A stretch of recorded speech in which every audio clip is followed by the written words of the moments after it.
I have a desperate need for there to be more analytical videos about anime on YouTube.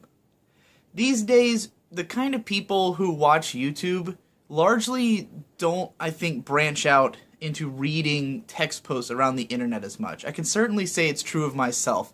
I don't do nearly as much reading as I used to. I prefer there to be content in video form. And I think that outside of YouTube is sort of a different sphere of influence where the kind of people who I would expect to be watching my videos, I wouldn't expect to be going around reading text analysis of a bunch of stuff.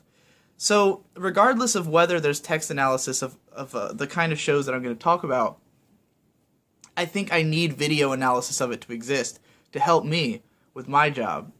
And here's why. I'm going to describe the video game analysis circuit right now. Video games are talked about on YouTube to such an epic degree that there's so few games that no one's talking about. Like, you have to have a really obscure indie game for there to be absolutely no one saying anything about it. And there's a lot of people writing analytically about every new big game that comes out. Like, all of them. There's 10 people who will write an analytical video about it. And this is great because it means that there's a ton of different perspectives, and no one person has to feel responsible for representing other people's perspectives. Like, for instance, when BioShock Infinite came out, then the initial reviews of that game and vaguely analytical points people were making were mostly very positive. Like, you had Adam Sessler gave it this great review. Yahtzee loved the game. There were other people who were excited about it, people talking about the reasons they thought the story was great and stuff like that. And then you had the people who were kind of a little disappointed with it, like Aaron Signal. But the video that came out that was super gratifying to me was when Matthew Matosis just ripped the game to shreds. Because I thought that game was relatively terrible. And, I was just waiting for someone to come along who was going to break down the reasons why. And Matthew Matosis did it in the most beautiful detail I'd ever seen, and it was great. But a huge part of what made that video so cathartic was that there were so many other people praising the game. That it was in response to something that he didn't understand in a way. Like, why is everyone praising this when I have all these problems with it? And I think that for the people who love that game, that video wouldn't have bothered them because there were already so many positive reviews out there that, knowing there's one guy who completely hates it doesn't really take anything away from the game. There's a million other people writing positive reviews. You can just, find someone who aligns more with what you're thinking. And the problem with anime is that this isn't happening. Not every anime gets talked about. Barely any get talked about, really, in the grand scheme of things. I mean, every new season, there's 45 new shows. And, even if we're talking about just the mainstream reviewers, like Glass Reflection, that guy could put out, 5, I don't know how many he puts out, probably 5 reviews a season of different shows. So that leaves 40 that he's not talking about, And then you've got all the other reviewer guys. A lot of them only put out one video a month or one video every few months, and so there's just not time for them to cover every show that's coming out. And so I feel like there's a lot of shows that just don't have any perspectives, much less one that goes in depth about what's good about them. And I need there to be analytical stuff. Those reviews are fine and all for when the show first comes out and you need I guess consumer reviews on YouTube. I don't personally see the point, but I'd love to see more analytical content about all these shows. And it makes it difficult for me when there's a show that I don't like that other people do like, because people constantly ask me my opinions of shows like that. And I can't figure out if it would be gratifying for me or for anybody if I made a video about them.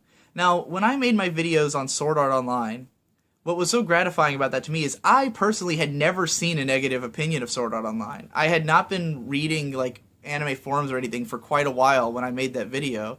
So all I saw was that the show was really popular and people kept talking about it. And I watched it and I was like, what the fuck? Everything's wrong. And so I wrote this huge video about it. And for a lot of people, that was to them what that Matthew Matosis video was to me, like finally seeing someone represent all the things that they didn't like about the show, which is why that video is insanely popular. And, you know, to a lesser extent, I got to do that with Erased, where I think the reason that video was so controversial was that I made it like right when the show had just finished. You know, a lot of people were still high on enjoying it and stuff, and there wasn't, like, they probably hadn't seen like a ton of praise for this show from other people. But for me, what sort of made it happen was that Mother's Basement had written these two like in-depth analytical videos about different scenes from the show, which had like basically the stuff he said was like, yeah, okay, this is what it would be for someone who likes the show. But for me, those scenes did nothing for me. So it was interesting for me to then go and make this negative video about the show that was like presenting the opposite viewpoint from the rampant love that was going on for it at the time. But I get asked like every day about the certain handful of shows that I don't want to watch because I don't really care for them or care about them. But like, they are Your Lie in April, Ore Gairu, or my romantic love comedy Snafu, Shinsekai Yori, and I think I'm missing something. And then like there's two that I've finished in the past and don't like, which are Ergo Proxy and Katana Gatari that I talked about on a previous video. And like I get asked about my opinions of these shows a lot, and like for me, the idea of writing like a long form analysis of why I don't like Shinsekai Yori, it feels like it won't help people because of the fact that there isn't a giant analytical video about what's good about Shinsekai Yori, you know? Because it's clearly a show that most of the people who've seen it seem to like. It's very well reviewed, it's on a lot of favorites lists, you know, highly regarded show, and it doesn't work for me at all. Like I don't like anything about it essentially from what I've seen. So if there was like a large scale movement in service of defending this show, then I would have something to like, you know, like to understand, because I don't really know why people like the show. I've seen reviews of it, but those don't tell me anything really, because a review that says like it's well written and it has themes, I'm like, yeah, but where is that in the show? Like, show me, point to it, get out the show and point to the thing and say, that's the moment that made me think the writing is good. And I can say, okay, I either agree or disagree with that, you know, or I either felt the same or didn't feel the same. But if I don't have that, then I have so little to go on. And like, you know, I feel like there's just a gaping need for these things to exist, you know, so that I can then write, like, and not just for that reason, like, I want to understand some of these. Like, every time, like, I have this old Ergo Proxy review where I just kind of said, like, I don't get it. Like, I don't understand this show. I thought it was boring. I thought it was dumb and lame. And, you know, people continually will tell me, like, that I just didn't understand it, or that it was wrong of me to write a review when I didn't understand the show. And I'm like, well, that's just my perspective on it. It, like, if there's a large enough contingent of people who didn't understand the show and thought it was shitty for that reason, then those are the people who will resonate with my review. That's the perspective I'm presenting, is here's the opinion of the kind of person who watched this show and didn't get it, you know? But I understand why there's so many people who aren't happy with that, because there is no hour-long Ergo Proxy analysis. It doesn't exist. No one has written the in-depth, like, totally explained critical analysis of this show. And like, I'll never get to everything, and there's so many of the battles that I'm worried about fighting, no one else seems to be, you know, or that, like, I feel like every anime analyst person or reviewer are all kind of in their own world right now. Like, there's not a sense of everyone's playing off of each other in a big way, you know. I think me and Mother's Basement have started doing that. I think Canepa started doing that with me and just with the culture in general, where he started making these, like, you know, really educational videos and, like, sort of I think he's trying to capture a certain movement in anime towards understanding more things about creators, which is a great road to go down. So like I feel like when I watch a Canepa video, I can take all the things he's saying into consideration for my next video because they can play off of each other like that. They're in this same analytical space, and I need more people like that. I need more people covering all these classic or older shows, or like not just writing every there's a new channel called Pause and Select that's pretty good. But they've mostly been writing about like new current shows, which is, I mean, fair enough. They're trying to launch their channel. They're pretty small. Go give them a look. They write some pretty entertaining videos. But I'd love to see a channel like them go back and like talk about their favorites. Like explain why your favorite show is your favorite show, and then I could maybe, have more of a springboard to talk about those.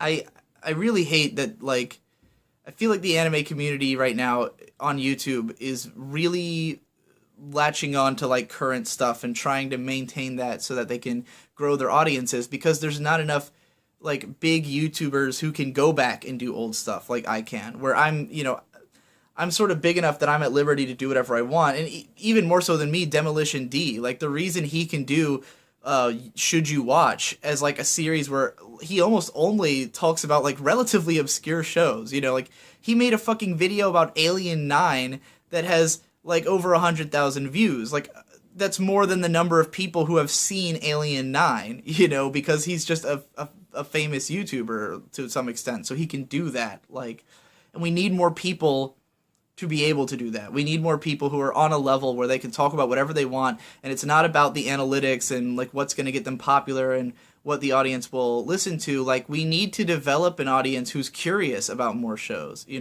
We need more we need to get to a point where we don't have to make Should You Watch. We can then analyze those shows. Like Demo has to talk about Alien 9 in a funny 5-minute video, because if he just wrote an analysis of Alien 9, no one would know what the fuck he was talking about because no one's seen the fucking show.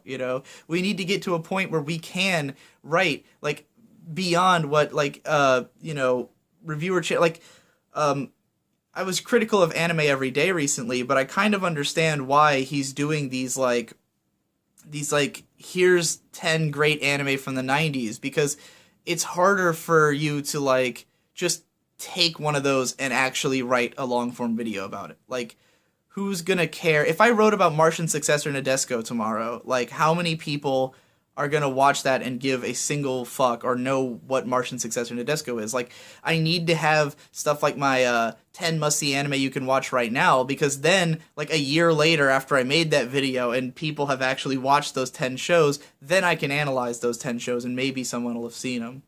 So I think that's what we need. We need like more people doing this so we can cover more ground and like make it so more people are knowledgeable about shows, and then more people are analyzing those shows, and then we'll be able to have multiple perspectives on those shows. Because as it stands, if I made a video just shitting on Your Lie in April out of nowhere, then it's just going to make people mad, because people love that show and people want something that represents how they feel, and no one's really done that I know of. I've never seen an in-depth analytical review of what's good about Your Lie in April. So if I'm the first person to write an in-depth analytical post about it, then the only opinion that's out there is going to be one that's totally contrary to what most people feel about the show.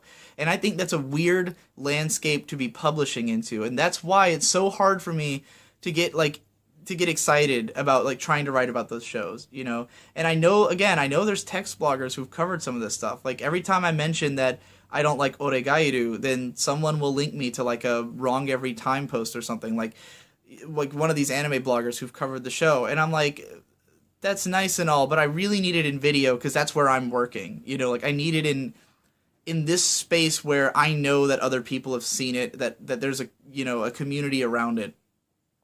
And yeah, that's what I'd like to see. Please make analytical videos about shows I don't like so I don't have to watch them. Please.